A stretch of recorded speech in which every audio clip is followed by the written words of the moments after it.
नमस्कार। सीईसी गुरुकुल में आपका हार्दिक अभिनंदन। मैं प्रोफेसर विनीता कुमारी, स्वामी श्रद्धानंद कॉलेज, दिल्ली विश्वविद्यालय, आज आपके सम्मुख पंडित हजारी प्रसाद द्विवेदी और उनके निबंध, इन पर चर्चा करूंगी। आधुनिक हिंदी साहित्य के अंतर्गत विभिन्न गद्य विधाओं पर हम चर्चा कर रहे हैं। कहानी पर, उपन्यास पर, नाटक पर। इसी संदर्भ में हम निबंधों पर चर्चा कर रहे हैं और निबंधों में भी आचार्य रामचंद्र शुक्ल को आधार बनाकर निबंध साहित्य का वर्गीकरण हुआ है। शुक्ल पूर्व निबंध, आचार्य शुक्ल के निबंध, शुक्ल युगीन निबंध और शुक्लोत्तर निबंध। शुक्ल पूर्व युगीन निबंध में हमने भारतेंदु युगीन निबंधों पर और द्विवेदी युगीन निबंधों पर चर्चा की थी। इन पर हमारे व्याख्यान पहले हो चुके हैं और आचार्य रामचंद्र शुक्ल और उनके निबंधों की विशेषताओं को लेकर हम पीछे एक व्याख्यान में चर्चा कर चुके हैं। शुक्ल युगीन निबंधों में ही शुक्ल जी के समकक्ष ही पंडित हजारी प्रसाद द्विवेदी हुए। एक और विचारात्मक निबंधों की परंपरा है जिसके पुरोधा आचार्य रामचंद्र शुक्ल माने जाते हैं और दूसरी ओर भाव प्रवण ललित निबंधों की एक परंपरा है जिसके पुरोधा पंडित हजारी प्रसाद द्विवेदी माने जाते हैं। निबंधों की अगर हम बात करें, वैश्विक पटल पर हम देखते हैं तो निबंध औद्योगिक क्रांति और पुनर्जागरण की उपलब्धि है। विश्व स्तर पर जो औद्योगिक क्रांति हुई, जिसके कारण राजनीतिक स्तर पर, सामाजिक स्तर पर, आर्थिक स्तर पर विषय वैविध्य हुए और इन विविध विषयों को प्रस्तुत करने के लिए निबंध सर्वोत्तम विधा मानी गई। भारतीय संदर्भ में अगर हम बात करते हैं, भारत के परिप्रेक्ष्य में देखते हैं तो यहाँ हम कह सकते हैं कि राष्ट्रीय पुनर्जागरण की उपलब्धि निबंध साहित्य, राष्ट्र में राष्ट्रीयता की भावना जागृत करना, सामाजिक, आर्थिक, राजनीतिक विषयों पर चर्चा करना, तत्संबंधी जन जागृति लाने के लिए, विषय वैविध्य को प्रस्तुत करने के लिए निबंध सर्वोत्तम विधा थी। और गद्य की विभिन्न विधाओं का विकास ही आधुनिक काल में हुआ और निबंध साहित्य भी आधुनिक काल की ही देन मानी जाती है। और विभिन्न प्रकार के निबंधों की रचना हुई, विषय की दृष्टि से, भाषा की दृष्टि से, शैली की दृष्टि से।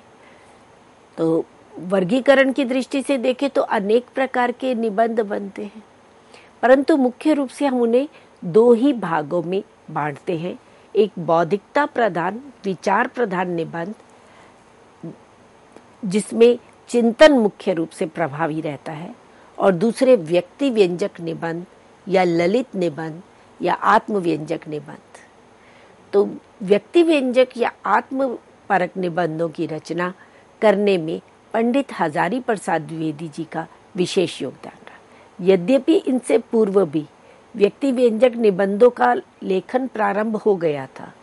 प्रताप नारायण मिश्र, बालकृष्ण भट्ट, बाल मुकुंद गुप्त आदि ललित निबंधों की रचना कर रहे थे, परंतु एक नवीन शैली के रूप में, एक नवीन भाव तरंग के रूप में जिस प्रकार द्विवेदी जी ने अपने निबंधों को प्रस्तुत किया, उस क्षेत्र में इनसे प्रभावित होकर इनके समकालीन अन्य निबंधकारों ने और इनके परवर्ती निबंधकारों ने भी ललित निबंध के क्षेत्र में अपनी प्रतिभा का प्रदर्शन किया। तो आज हम मुख्य रूप से पंडित हजारी प्रसाद द्विवेदी जी और उनके निबंधों पर चर्चा करेंगे। हजारी प्रसाद द्विवेदी जी की अगर हम बात करें तो वे बहुआयामी प्रतिभा से संपन्न है। इतिहास लेखक भी हैं, तटस्थ आलोचक के रूप में, अन्वेषक के रूप में, निबंधकार के रूप में, उपन्यासकार के रूप में, एक व्याख्याता के रूप में, कुशल एवं सफल शिक्षक के रूप में, इस प्रकार से विभिन्न रूपों में हम द्विवेदी जी की प्रतिभा को देखते हैं।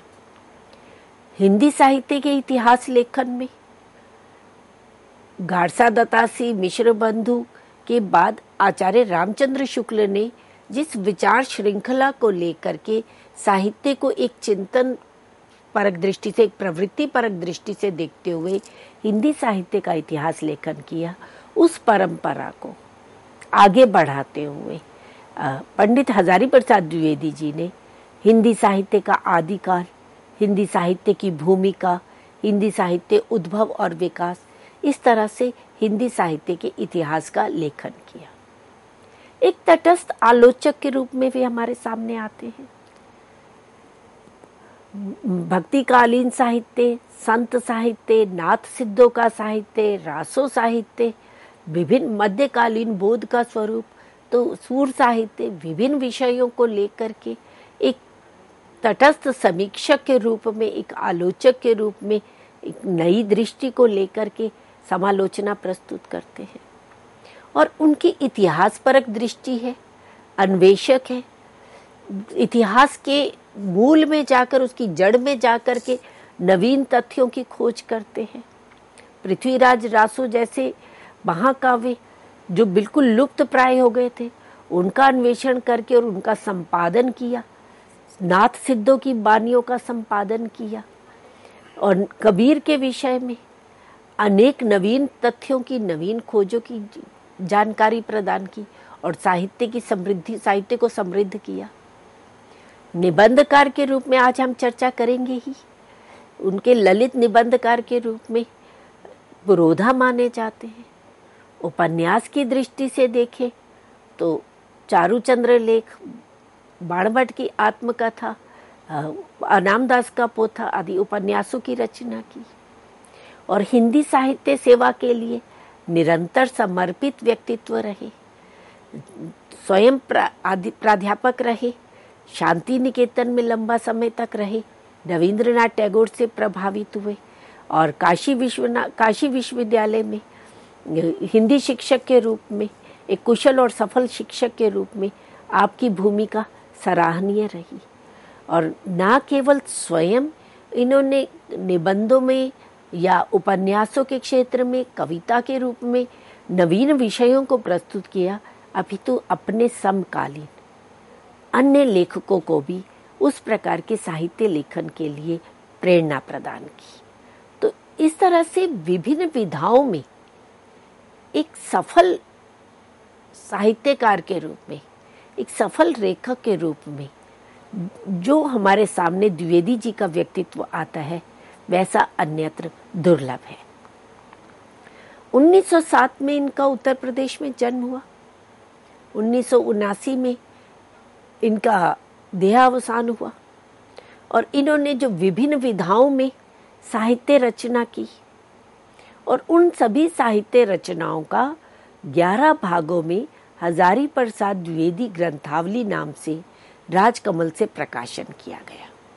निबंध, उपन्यास, कविता, कहानी, जो भी संस्मरण और इनके जो विभिन्न पत्र थे, उन पत्रों का संकलन भी इस ग्रंथावली में मिलता है। तो हजारी प्रसाद द्विवेदी जी की जितनी भी रचनाएं हैं वे इस ग्रंथावली में संकलित हैं। तो आज हम बात करेंगे उनके निबंध संग्रहों पर। द्विवेदी जी ने 1948 से लेखन प्रारंभ किया और सबसे पहला इनका निबंध संग्रह आया अशोक के फूल। फिर 1951 में कल्पलता, 1954 में विचार और वितर्क, 1964 में कुटच निबंध संग्रह था और 1972 में आलोक पर्व निबंध संग्रह इनका प्रकाशित हुआ। आलोक पर्व निबंध संग्रह पर साहित्य अकादमी द्वारा पुरस्कृत भी किया गया। साहित्य के प्रति इनके योगदान को देखते हुए, इनके समर्पण भाव को देखते हुए, एक समीक्षक की दृष्टि से, एक निबंधकार के रूप में भारत सरकार द्वारा पद्म भूषण से इन्हें सम्मानित भी किया गया। तो इस तरह से इन्होंने निबंधों की अनेक निबंध संग्रहों की रचना की और इनके कुछ तो ऐसे निबंध रहे जो सर्वाधिक चर्चित रहे, सर्वाधिक प्रसिद्ध रहे और विद्यालय से लेकर विश्वविद्यालय तक पाठ्यक्रम में निबंधों को लगाया गया। इनकी प्रसिद्ध निबंध रहे अशोक के फूल, कुटज, कल्पलता, साहित्य का पर्व, देवदारू, आम फिर बौरा गए, हमारी साहित्यिक समस्याएं, आलोक पर्व, विचार प्रवाह, बसंत आ गया है। ये इनके कुछ प्रसिद्ध निबंध रहे। अब हम देखते हैं कि इनके निबंधों के वर्गीकरण को लेकर के हम बात करते हैं। द्विवेदी जी के निबंधों को मुख्य रूप से हम 5 भागों में विभक्त कर सकते हैं। वैयक्तिक निबंध, सांस्कृतिक निबंध, समीक्षात्मक निबंध, ऐतिहासिक निबंध और शोधपरक निबंध। अब एक एक वैयक्तिक निबंध को लेकर अथवा सांस्कृतिक निबंध को लेकर कौन से इन्होंने वैयक्तिक निबंधों की रचना की, कौन से सांस्कृतिक निबंधों की रचना की, उन निबंधों की क्या विशेषताएं रही, उन निबंधों में किस मूल विषय को केंद्र में रखा गया और उनकी भाषा शैली कैसी है, अब हम इस पर चर्चा करते हैं।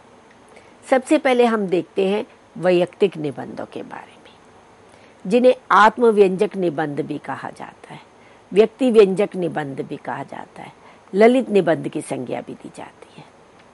इन वैयक्तिक निबंधों में मुख्य रूप से इन्होंने प्रकृति को आधार बनाया है, जैसे अशोक के फूल, कुटज, देवदारू, शिरीष के फूल, बसंत आ गया, ऐसे एक कुत्ता और एक मैना, आम फिर बौरा गए, नाखून क्यों बढ़ते हैं, आत्मदान का संदेश वाहक बसंत, क्या आपने मेरी रचना पढ़ी, फिर से सोचने की आवश्यकता, नव वर्ष आ गया, आदि आदि। तो अनेक वैयक्तिक निबंधों की रचना की। इसीलिए ललित निबंध के क्षेत्र में इन निबंधों में जिस तरह से भाव प्रवणता, जिस तरह से मौलिकता, एक स्वतंत्र चिंतन, एक सौंदर्य दिखाई देता है, उस आधार पर इन्हें ललित निबंध के क्षेत्र में पुरोधा माना गया। और वैयक्तिक निबंधों में भाव प्रवणता, मार्मिकता और संवेदनशीलता मुख्य रूप से दिखाई देती है। वैयक्तिक निबंधों से यह अभिप्राय नहीं है कि उन्होंने अपने व्यक्तिगत प्रलाप प्रस्तुत किया है, वे भाव और विचार दोनों को एक साथ लेकर के चलते हैं। भावना, कल्पना और अनुभूति का संगम इनकी व्यक्तिपरक निबंधों में दिखाई देता है। निबंध है साहित्य में व्यष्टि और समष्टि। यद्यपि ये निबंध विचार प्रधान निबंध है, परंतु उस बौद्धिकता प्रधान निबंध में भी वे भावुकता को, भाव प्रवणता को ले आते हैं। और निबंध जो है वो भाव दशा में इस तरह से बहता चला जाता है कि पाठक उसमें आत्मीयता का अनुभव करने लगता है, पाठक उसके साथ पूरी तरह से जुड़ जाता है। जैसे साहित्य में व्यष्टि और समष्टि निबंध की पंक्तियां हम आपके सामने प्रस्तुत करते हैं कि मनुष्य का जीवन स्लेट पर लगाया जाने वाला हिसाब नहीं है, कि गलती हुई तो उसे मिटाकर फिर से ठीक ठीक हिसाब लगा लिया। यहाँ तो जो गलती एक बार हुई वह निश्चित रूप से जीवन को मोड़ने की प्रक्रिया में अपना प्रभाव छोड़ जाया करती है। तो बड़े ही सरल सहज शब्दों में एक चिंतन को, एक विचार को, एक भाव को वे पाठकों के समक्ष इस तरह से प्रस्तुत कर देते हैं कि पाठक उनसे प्रभावित हुए बिना नहीं रह पाता। कि मनुष्य का जीवन स्लेट पर लगाए जाने वाला हिसाब नहीं है। जीवन में उतार चढ़ाव है, जीवन में संघर्ष भी है, जीवन में सुख भी है, दुख भी है। तो यहाँ पर गलती की संभावना नहीं है। अगर जीवन को मोड़ने की प्रक्रिया में अगर गलती हो गई तो फिर उसे स्लेट की तरह, स्लेट पर लगाए जाने वाले हिसाब की तरह मिटाया नहीं जा सकता, उसे परिवर्तित नहीं किया जा सकता। तो इस तरह से वे विचार को और अनुभूति को, विचार को और भावना को एक साथ लेकर के चलते हैं। इसीलिए इनके व्यक्तिपरक निबंधों में एक संवेदनशीलता का गुण हमें दिखाई देता है। धारा शैली और तरंग शैली में इन निबंधों की रचना हुई है।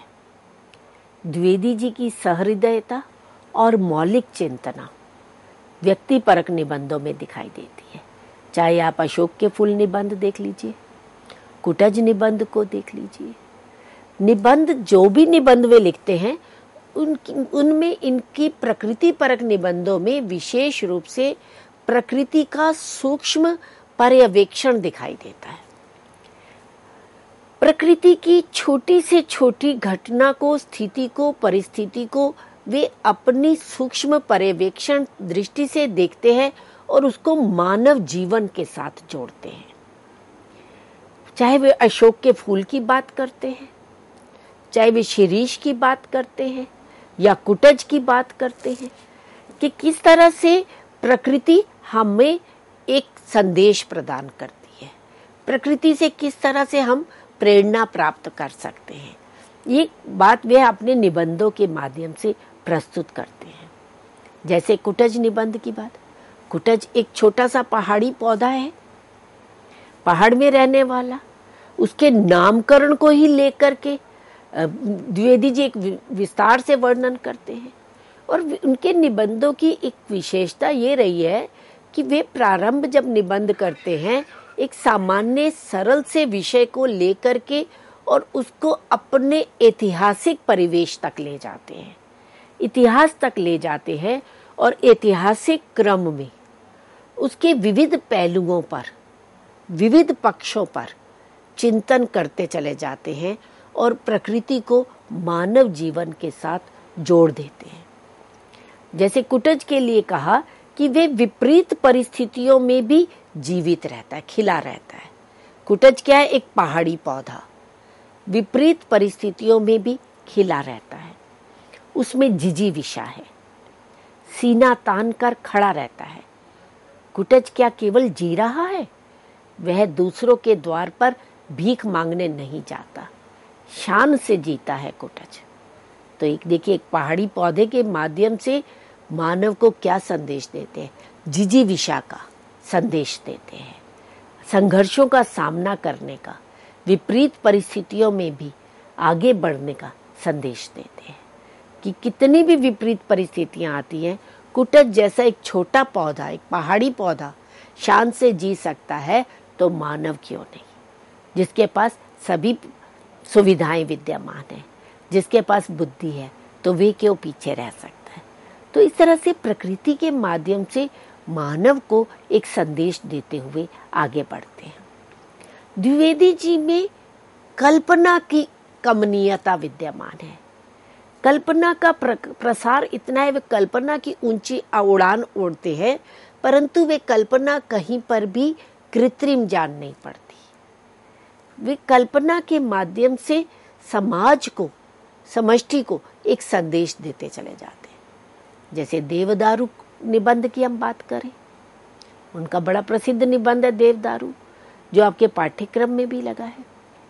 वहां किस तरह से वे अपनी कल्पना का आश्रय लेते हुए, धार्मिक पौराणिक दृष्टांतों का आश्रय लेते हुए समाज को एक दिशा दे रहे हैं कि देवदारू भी सब एक से नहीं होते। मेरे बिल्कुल पास में जो है वे जरठ भी है, खुसट भी। जरा उसके नीचे की ओर जो है वह सनकी सा लगता है, एक अल्लड़ किशोर है, सदा हंसता सा, कवि जैसा लगता है। जी करता है इसे प्यार किया जाए। एक इतना कमनीय है कि बैल की ध्वजा वाले महादेव ने उसे अपना बेटा बना लिया था। पार्वती माता की छाती से दूध झलक पड़ा था। तो देखिए, एक देवदारू वृक्ष जो पर्वतीय स्थलों में होता है, और उस वृक्ष को देख करके द्विवेदी जी क्या क्या कल्पना करते हैं। कहीं वे उनको जरठ दिखाई देता है, कोई देवदारू उन्हें खुसट सा भी लगता है, बिल्कुल तना हुआ सा, खड़ा हुआ सा, सनकी सा प्रतीत होता है। कहीं वही देवदारू एक अल्लड़ किशोर की भांति प्रतीत होता है, कहीं वे हंसता हुआ कवि जैसा लगता है कि उसे प्यार किया जाए। तो अपनी कल्पना के माध्यम से, अपनी कल्पना के प्रसार से वे निबंधों में एक भाव तरलता लेकर के आते हैं, एक सरसता ले आते हैं, रोचकता ले आते हैं। और निबंधों में यही सरसता, यही रोचकता, यही लालित्य पाठकों के साथ एक रागात्मक संबंध स्थापित कर लेती है और पाठक उस निबंध के साथ जुड़ता चला जाता है और पाठक भी लेखक के विचार से पूरी तरह से संतुष्ट होता हुआ दिखाई देता है। इसी तरह से जो इनके व्यक्ति व्यंजक निबंध है उनमें कवित्व की मधुरिमा भी दिखाई देती है और अनुभूतियों की झंकार भी दिखाई देती है। और यही कवित्व की मधुरिमा, यही अनुभूतियों की झंकार पाठकों को रससिक्त कर देती है और केवल रससिक्त ही नहीं करती अपितु पाठक को चिंतन करने में, विचार करने में एक बाधित भी कर देती है। वे उसको सोचने के लिए विवश हो जाता है। वो ऐसे विषय उठाते हैं, सरल से सरल विषय उठाएंगे, जैसे नाखून क्यों बढ़ते हैं। एक सामान्य सी जिज्ञासा है, हम सबके नाखून बढ़ते हैं और वो क्यों बढ़ते हैं, क्यों काटते हैं। एक छोटे से विषय को लेकर के, एक सरल से विषय को लेकर के और उसको पूरी तरह से ऐतिहासिक विकास क्रम में दिखाते हुए आदिम काल से प्रारंभ करके और एटम बम के युग तक, आधुनिक युग तक लाते हुए और किस तरह से मनुष्य की परिवर्तित होती हुई अंतर्वृत्तियों का संकेत करते हैं, किस तरह से मनुष्य के भीतर विद्यमान पशुत्व की भावना को नाखून काटने से जोड़ करके प्रस्तुत करते हैं। तो ये पाठक को सोचने के लिए, चिंतन करने के लिए विवश कर देता है। आपके सामने एक उदाहरण प्रस्तुत करते हैं, नाखून क्यों बढ़ते हैं निबंध से ही।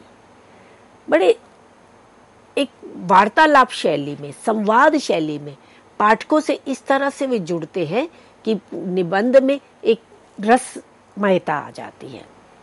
वे कहते हैं, मेरा मन पूछता है किस ओर, मनुष्य किस ओर बढ़ रहा है, पशुता की ओर या मनुष्यता की ओर, अस्त्र बढ़ाने की ओर या अस्त्र काटने की ओर।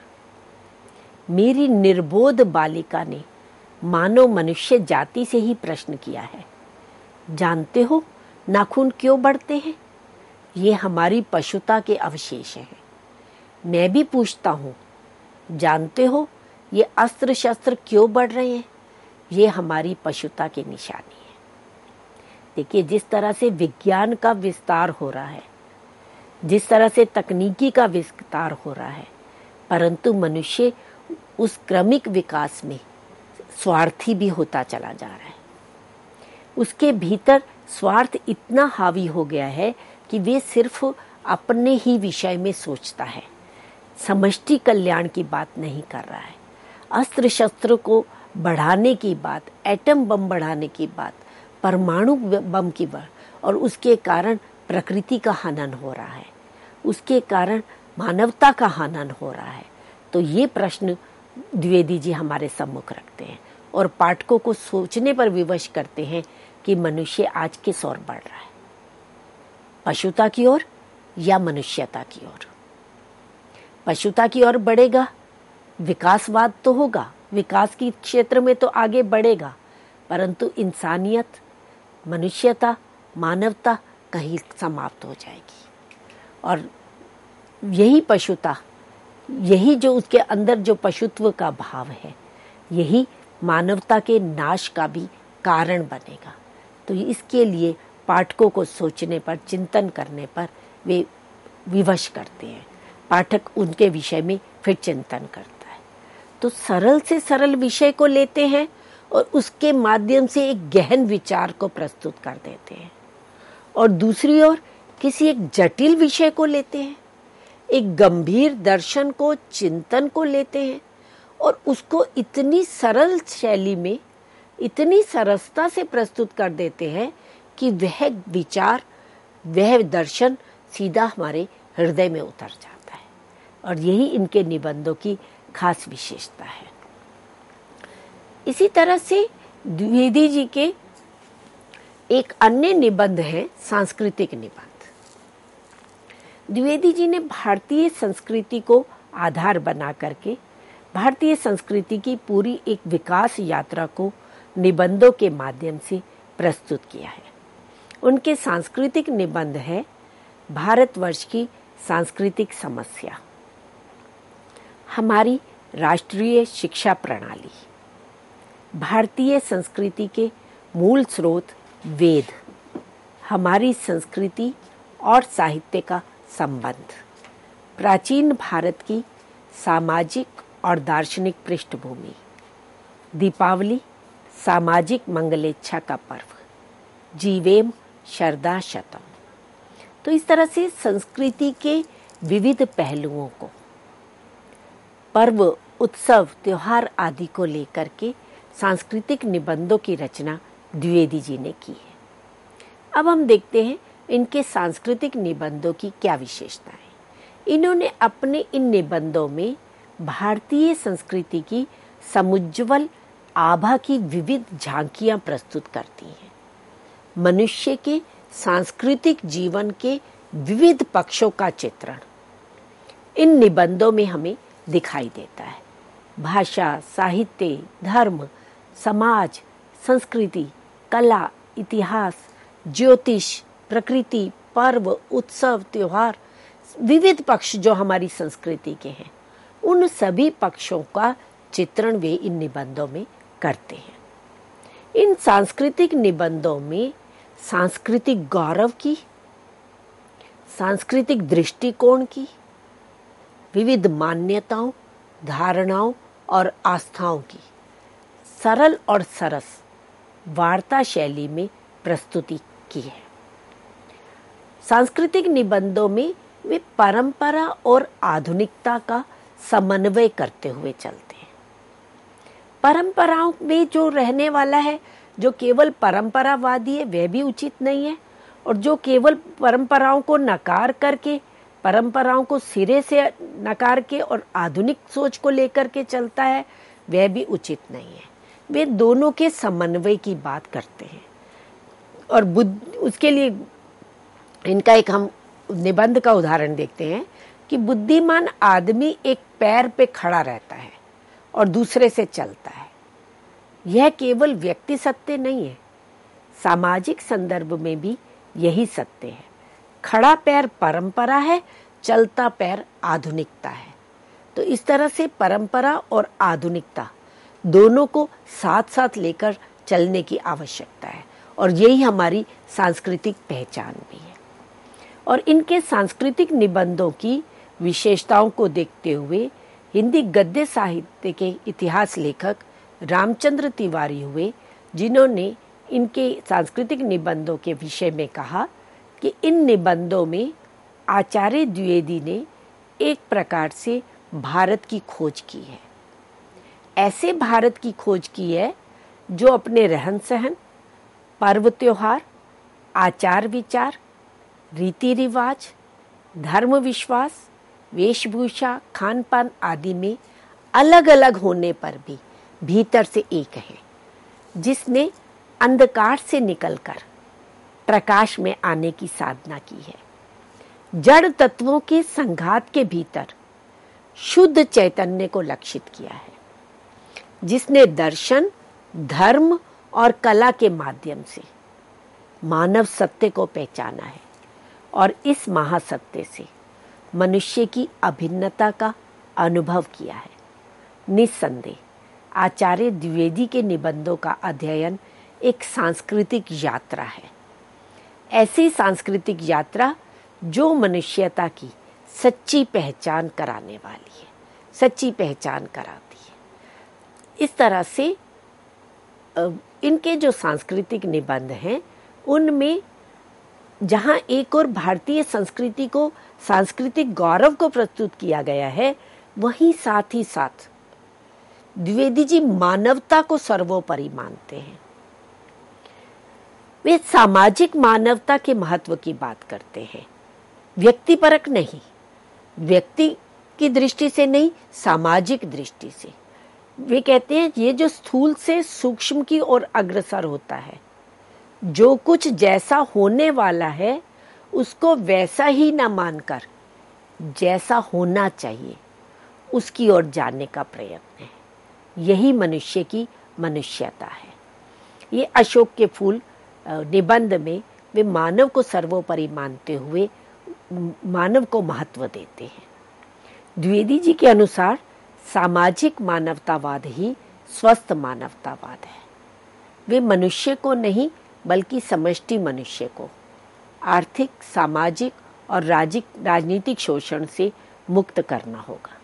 तो इस तरह से मानवतावाद को महत्व देते हुए, उसे सर्वोपरि मानते हुए वे अपने निबंधों में, विशेष रूप से सांस्कृतिक निबंधों में मानवतावाद की स्थापना करते हुए दिखाई देते हैं। तो इस तरह से मित्रों, आज हमने पंडित हजारी प्रसाद द्विवेदी जी के व्यक्तिपरक निबंधों और सांस्कृतिक निबंधों की चर्चा की। इनके अन्य निबंधों की चर्चा हम इसके पार्ट 2 में करेंगे। धन्यवाद।